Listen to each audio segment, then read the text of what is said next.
सुप्रभात बच्चों, कैसे हो आप सब। मैं आशा करती हूँ आप सब बहुत अच्छे होंगे, खूब मजे कर रहे होंगे। आओ बच्चों, हिंदी की कक्षा प्रारंभ करें दूसरे अध्याय के साथ, जिसका शीर्षक है आज का मितव्ययिता संस्मरण। अनावश्यक खर्च से सदैव बचना चाहिए। गांधी जी अनावश्यक खर्च से बचने के लिए पाई पाई का हिसाब रखते थे। क्या करते थे गांधी जी बच्चों? अनावश्यक खर्च से बचने के लिए पाई पाई यानी कि एक एक पैसे का हिसाब किताब रखते थे। वे क्या कहते थे? वो कहते थे अनावश्यक खर्च से सदा हमें बचना चाहिए। सन 1896 ईस्वी में गांधी जी अफ्रीका से भारत वापस आए। उन्हें भारतीय राष्ट्रीय कांग्रेस की सभा में अफ्रीका में रह रहे भारतीयों की स्थिति के बारे में भारत को बताना था। वहां पर जो अफ्रीका में वो भारतीयों से मिले, वहां पर किस तरह से वो हैं, इन सब चीजों के बारे में उन्हें भारत आने के बाद यहाँ बताना था लोगों को। इसके लिए उन्हें संस्था की ओर से आने जाने तथा ठहरने के लिए पूरा खर्चा मिला था। लगभग 5 महीने में अपना काम समाप्त करके वे भारत से अफ्रीका लौट गए। उन्होंने संस्था को पाई पाई का हिसाब दिया। उन्होंने वहां की जो अपनी उनकी संस्था थी उसको वापस जाने के बाद पाई पाई का हिसाब दिया बच्चों।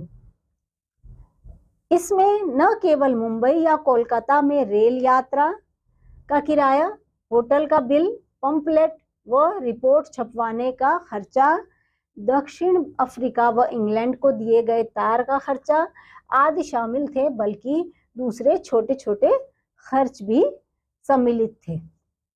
सारे खर्चे इसी में सम्मिलित थे, चाहे वो तार भेजने का खर्च हो, होटल का किराया हो, आने जाने का भाड़ा हो, अन्य कोई भी छोटे मोटे खर्च हो, वो सभी कुछ इसी में सम्मिलित थे बच्चों।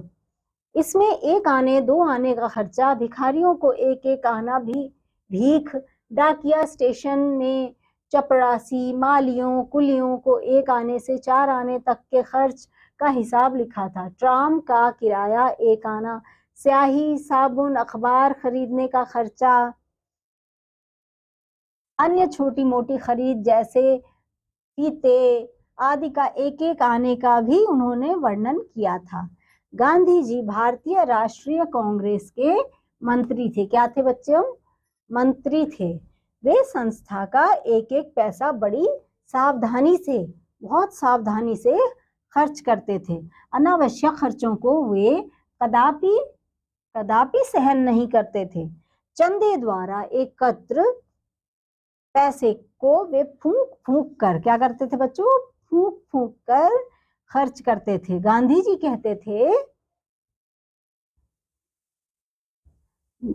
कहते थे चंदे के द्वारा एकत्र पैसे को अनावश्यक ढंग से खर्च करने वाले व्यक्ति को संस्था में नहीं रहना चाहिए। जो अनावश्यक ढंग से खर्च करे, ऐसे इंसान को संस्था में नहीं रहना चाहिए। गांधी जी यात्रा के समय अक्सर रेलवे स्टेशन पर या सड़क पर रुकते और आम लोगों से पैसे एकत्र करते थे। गांधी जी यात्रा के समय क्या करते थे बच्चों? अक्सर रेलवे स्टेशन पर या सड़क पर रुकते और आम लोगों से पैसे एकत्र करते थे। इन छोटे सिक्कों से बोरे भर जाते। कई दिनों तक उनके सहायक सिक्कों को गिनने और एकत्रित धन का ब्यौरा तैयार करने में लगे रहते, क्योंकि उन सिक्कों से क्या होता था? बोरे भर जाया करते थे, तो उन्हें गिनने में भी समय लगता था बच्चों। ताकि बापू के साप्ताहिक हरिजन में पूरी सूची प्रकाशित की जा सके। सन 1920 ईस्वी में के लगभग राष्ट्रीय विद्यापीठ के भवन निर्माण के लिए गांधी जी ने एक योजना बनाई, परंतु क्या हुआ बच्चों? शहर में इन्फ्लुएंजा फैल गया। इन्फ्लुएंजा फैलने के कारण निर्माण कार्य रोकना पड़ा। बापू को इस कार्य के लिए एक व्यापारी से 40,000 रुपए दान में मिले। वे इस धनराशि को वापस लौटाना चाहते थे, क्यों लौटाना चाहते थे? क्योंकि जिस कार्य के लिए वह धन मिला था वह स्थगित हो गया था। जब तक दोबारा कार्य शुरू न हो तब तक हम दूसरे का धन क्यों रखें? यह मानना था गांधी जी का। दानकर्ता ने रुपए वापस नहीं लिए। पर जिसको वो लौटाना चाहते थे उन्होंने वो धन वापस नहीं लिया। यह घटना बापू द्वारा पैसे का सही उपयोग करने का एक उदाहरण है बच्चों। एक बार बापूजी ने इंग्लैंड में एक फल वाले को कुछ अधिक पैसे दे दिए, फल वाले को कुछ ज्यादा ही पैसे दे दिए।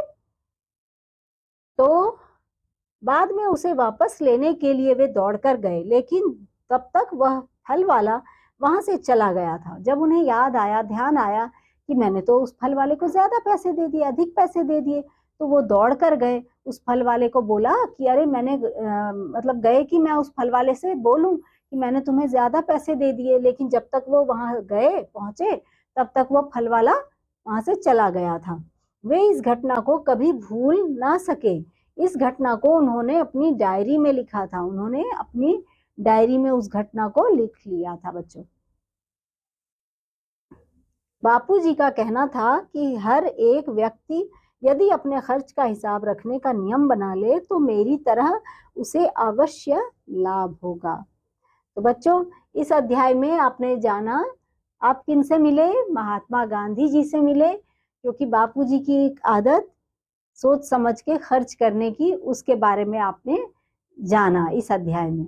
गांधी जी कहते थे कि हर इंसान को अपने खर्चों के बारे में एक डायरी में लिखना चाहिए ताकि वो अपने खर्चों पर नियंत्रण रख सके। तो बच्चों, मैं अब आपसे मिलूंगी अगले अध्याय में, तब तक के लिए बाय।